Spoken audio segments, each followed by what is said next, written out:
Okay, we are going to finish this 2011B number 4. I had to pause here. My brain freaked out for a second, but we were on the right track. So we have got the second derivative, and we set it equal to 0. And so now I would go ahead and separate these because they're factors.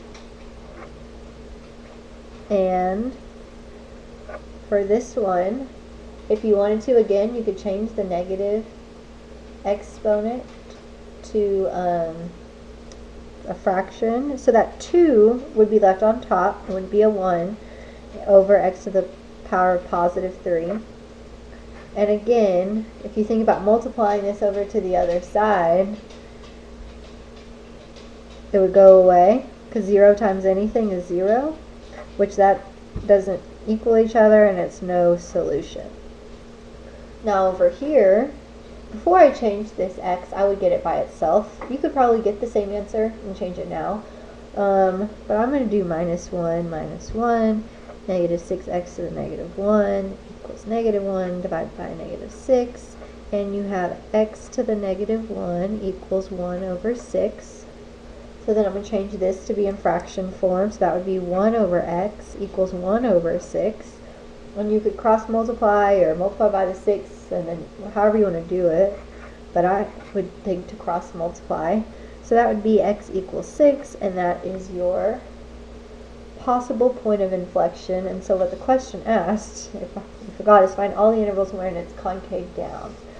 So we would go draw our sign chart. We would put our 6, and then we would pick a number less than, pick a number greater than, and you would plug them into the second derivative, which the format I would pick to use. You could use any of these that are equivalent to the second derivative. I would probably pick this factored one and plug in, first I'm going to plug in 1. So that would be 2 times 1 to the power of negative 3 times 1 minus 6 times 1 to the power of negative 1. So if we think about this, 1 to the power of negative 3 just becomes a fraction. That's 2 over 1 cubed times 1 minus 6 over 1, because 1 to the negative 1 just goes underneath the 6.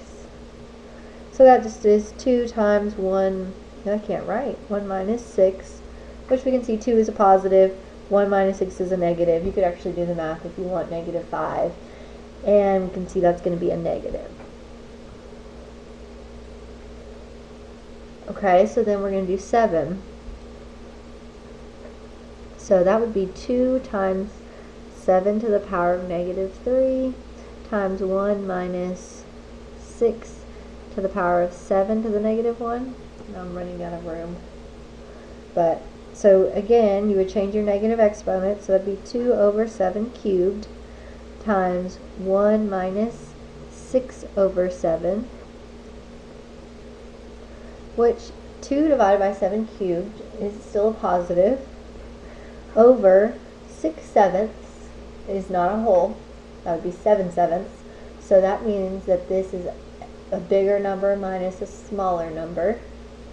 So because 6/7 is less than 1, that would be a positive. So we know that this whole section is positive.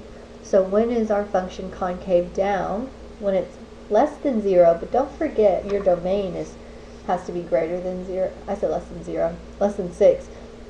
But our domain is greater than 0. So you don't want to say negative infinity, but you really start this at 0, because that's where our domain starts. So we can say f is concave down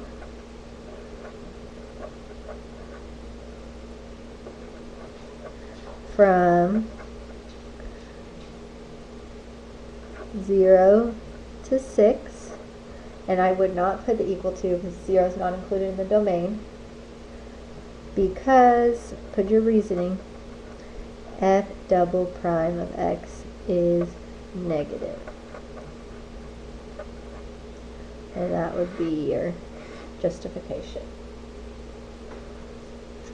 So that puts us to part C, and it says given, so they give you initial condition, which you can't see. Determine the function of f. So how do we go from f prime to f? We've been saying this in all the free responses almost. It's this: when given f prime and you need to go to f to create your f of x equation, you take your initial condition plus the integral from the x value that goes with that initial condition to x of the derivative. Memorize, memorize. So for C, we're going to use that format. Now, what I'm about to write down, you don't have to write down on your AP test. You can just go for it, but I'm trying to make sure y'all understand this is a formula I want y'all to memorize. When you're trying to come up with f of x and you only have f prime, you take initial condition and you add the integral of, you start at that x value that goes with that initial condition, keep this top boundary x, it goes with this x value, and then f of the prime should be on the inside. Now if you keep this x, they won't count off, but really you change it to t so you don't accidentally, whatever you plug in here, you don't also plug in here. This is going to stay a variable. So for this problem, what would that look like? Because this is your initial condition. So a is 1 and f of a is 2. So that would, our f of x would equal f of a is 2 plus the integral a is 1 to x you keep of our derivative, which is 4 minus x times x negative 3 dx. Or you could even change those to t's and make it dt. It should probably have been better on my part, but since I already wrote that, I'm going to keep it. Again, they wouldn't ever take off. So we're going to have to actually solve this one by hand. So we're going to keep this 2. Now before I'm ready to take the antiderivative of this, because this looks like you would need some type of product rule, but we don't have a product rule for integration, so we're going to need to actually distribute this x to the negative 3. So I'm going to keep it integral for now, and when I distribute, this becomes 4 times x to the negative 3 minus, again, when you multiply, you add exponents, so that's a 1 minus 3 is x to the negative 2. So now we're ready to integrate. So this is 2 plus, when I take the antiderivative, remember I add 1 and then bring it to the bottom. So maybe I should do a different color. Negative 3 plus 1 would be negative 2. Divide your coefficients. So 4 divided by negative 2 is negative 2. I'm going to put this in brackets. Negative 2x to the negative 2. And then you do this term, so add 1 would be negative 1. Divide, this is like a coefficient of negative 1. So that becomes, when you divide by this negative 1, it becomes positive. X to the negative 1. And then that is going to be what we plug our boundaries are. A is 1 and our B is just you keep it x, right? We're coming up with f of x. So it's okay to still have, we want x in our final answer. Okay, so now we're going to do f of b, which is x, minus f of a, which is 1. So we have our 2 plus in the front. Now because this is addition, you probably don't need these big brackets, but it just helps me to always do it. So first plug in x. So that's going to look the same, right? When you plug in x for x, that's why I really should have used t probably, but it doesn't really matter. It's just when that's going to look the same when you do f of b. Now minus f of a needs to go in parentheses, and you're going to plug in 1. So negative 2 times 1 to the negative 2 plus 1 to the negative 1. And we're going to clean this up, and that's our answer.